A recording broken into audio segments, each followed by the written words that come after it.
Under the veil of civilization lies a world shrouded in the mysteries of the mind, a realm where morality is tested and the psyche's darkest corners are probed. Here, in the silent depths of thought, the line between right and wrong becomes blurred. We embark on a journey through time where the quest for understanding has led to experiments that dance on the edge of ethical precipices.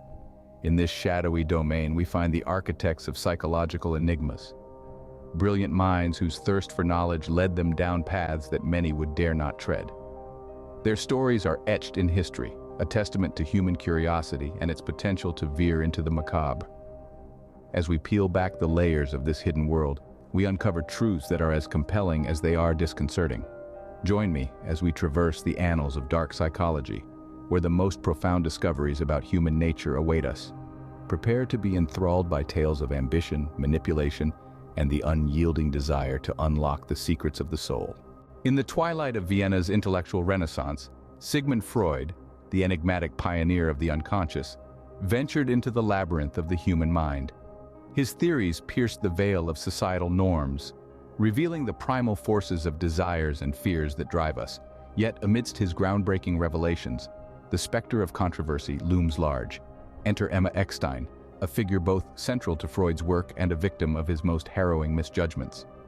As Freud's theories sexualized the psyche, his treatment of Eckstein became a tale of ambition entwined with tragedy. A surgery intended to cure, conducted by Freud's confidant Wilhelm Fliess, turned into a nightmare when gauze was left behind, resulting in disfigurement and near-fatal complications. Freud's pursuit of psychoanalytic truth through Eckstein's case was relentless, yet it bore the stains of practices now seen as ethically murky.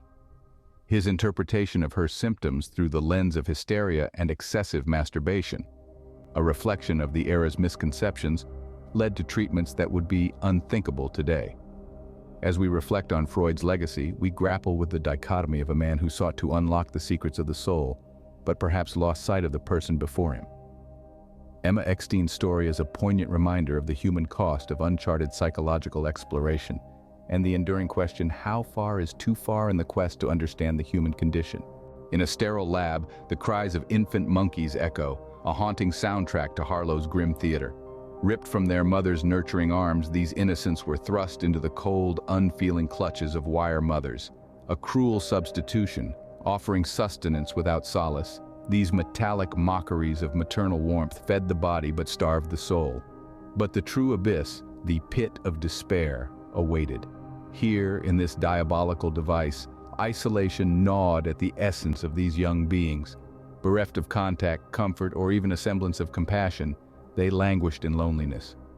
Harlow's quest to decipher the fabric of attachment wove a tapestry of sorrow, his findings etched in the annals of psychology, yet shadowed by the ethical storms they stirred. These experiments, once heralded as breakthroughs, now stand as stark reminders of the line between scientific inquiry and the sanctity of life. As we reflect on the legacy of Harlow's work, we grapple with the paradox of progress paid for, with the pangs of the voiceless, and we question the cost of knowledge gleaned in the gloom of the pit of despair. In the hallowed halls of Yale, a psychological drama unfolded, one that would shake the very foundations of our understanding of obedience. The year was 1961, a time shadowed by the atrocities of World War II, and a question haunted the collective conscience. How could ordinary people commit such unspeakable acts simply because they were ordered to? Enter Stanley Milgram, a young psychologist determined to unravel this enigma. His stage, a laboratory rigged with a daunting electric chair and a series of ominous switches. The actors, everyday individuals who believed they were part of a study on learning and memory. Their role, teachers tasked with delivering electric shocks to a learner for every wrong answer. As the experiment commenced, the air was thick with tension. Each teacher was instructed to increase the shock's intensity with each mistake. The switches ominously labeled from slight shock to the final lethal trio marked XX. The learners, mere actors in this grim play, feigned agony, their screams echoing through the walls, a symphony of simulated suffering. Yet the true horror lay not in the faked cries of pain, but in the unwavering compliance of the teachers. With each press of the button, they revealed the dark underbelly of human nature, the propensity to obey authority to the point of inflicting harm. Milgram's findings were a mirror held up to society, reflecting a chilling truth. Under the right circumstances, the line between civility and savagery becomes perilously thin. This experiment, a theater of cruelty, laid bare the human condition, forcing us to confront the unsettling reality that within each of us lies the potential to become an instrument of pain, blindly following orders into the abyss of inhumanity. Step into the bowels of Stanford University's psychology building, transformed into a mock prison that would become the stage for one of the most controversial studies in psychological history. The year was 1971, and Philip Zimbardo set out to explore the dark undercurrents of power and identity. The participants, ordinary college students, were stripped of their names, given numbers, and locked away. Half were cast as guards, donning the symbols of authority, uniforms, batons, and mirrored sunglasses that obscured their eyes, windows to the soul. The other half, the prisoners, clad in smocks and chains, their individuality erased, their humanity reduced to a mere number. As the days unfolded, the line between the experiment and reality ominously dissolved. The guards, intoxicated by power's corrupting potion, descended into the role of tyrants. They wielded their authority with a cruelty that belied their true nature, meting out punishments, stripping away dignity, and asserting dominance with a chilling zeal. The prisoners, trapped in the despair of their roles, began to crumble under the weight of oppression. Their initial rebellion quashed, they sank into a pit of helplessness, their spirits fracturing in the face of relentless dehumanization. Zimbardo, the orchestrator, watched as his creation spiraled beyond the realm of simulation and into a psychological abyss. The experiment, intended to last 2 weeks, was abruptly halted after only 6 days. The monstrous potential within each participant had been unleashed, a stark testament to the power of situational forces over the human psyche. This experiment, a mirror to the soul of society, reveals a truth both profound and disturbing. Beneath the thin veneer of civility lies a capacity for darkness, a potential that, when awakened by circumstance, can transform the ordinary into the unthinkable.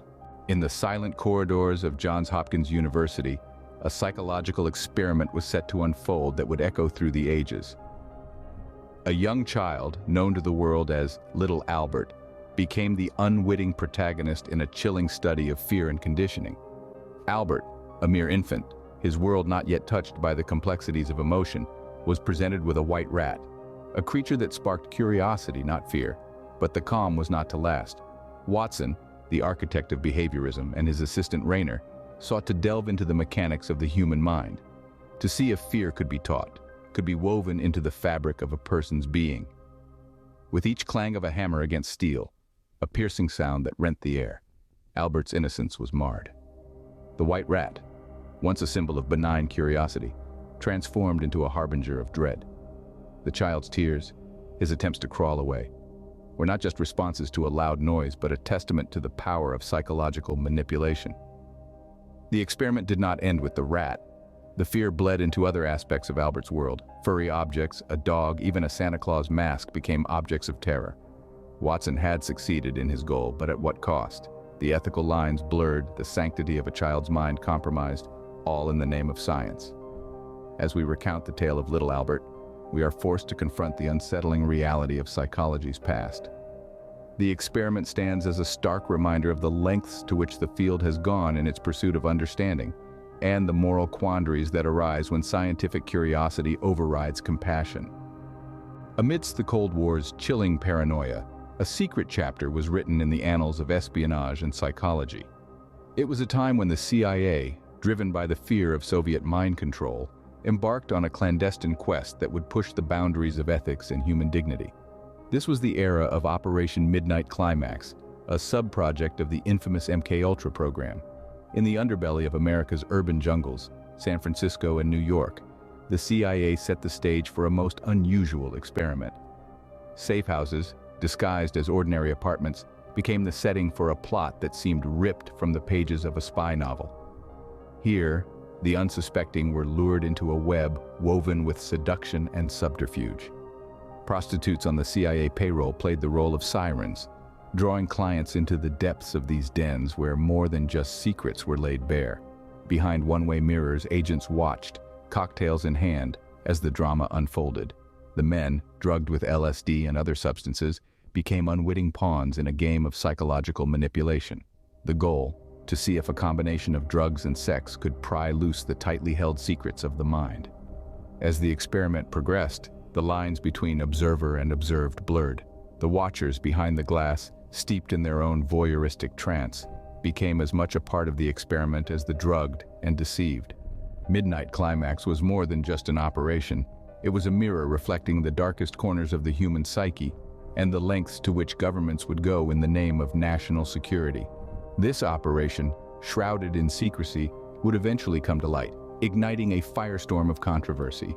It stood as a stark reminder of a time when the shadowy intersection between psychology and espionage led to a dance with deceit, where the rights and minds of individuals were sacrificed on the altar of psychological warfare. In the shadowy corners of the human character, there lurks a treacherous trio known as the Dark Triad: narcissism, psychopathy, and Machiavellianism. These traits, though distinct, share a malevolent core, a trifecta of self-interest that whispers seductively to the ego. Narcissism, the first of this unholy trinity, struts with grandiosity and pride. It is the voice that proclaims one's own magnificence, demanding admiration and attention. Narcissists walk among us, cloaked in a veneer of charm, yet beneath it lies a deep-seated entitlement and a void where empathy should reside. Then comes the chill of psychopathy, a trait marked by a lack of remorse and a deficit of empathy so profound that it can freeze the soul. Psychopaths move through the world with a callous disregard for others, their actions often leaving a trail of chaos and pain, untouched by the suffering they cause. And finally, the cunning of Machiavellianism slithers through the Dark Triad, a strategic manipulator who plays the long game. Deception is their art, and others are but pawns in their quest for power. They weave a web of deceit so intricate that it ensnares even the most wary, revealing the artistry of the human predator. Together, these traits form a portrait of the dark side of human nature, a picture that fascinates and repels in equal measure. They are the unseen influencers, the puppeteers of the psyche, pulling strings in a performance where morality is but a distant echo. As we delve into the Dark Triad, we uncover the unsettling truth that these traits are not confined to the annals of criminal lore, but can be found closer to home, perhaps even within the recesses of our own minds. As we stand amidst the towering achievements of modern psychology, the echoes of the past continue to reverberate through its hallowed halls. The lessons of history linger, whispering cautionary tales of ambition unchecked and ethics cast aside. We find ourselves at a crossroads, where the light of progress meets the shadows of history's missteps. The pioneers of psychology charted a course through uncharted waters, often without the compass of ethical guidelines we now hold dear. Their legacy is a tapestry of triumph and transgression, a complex interweaving of the noble pursuit of knowledge and the darker human impulses that can lead astray.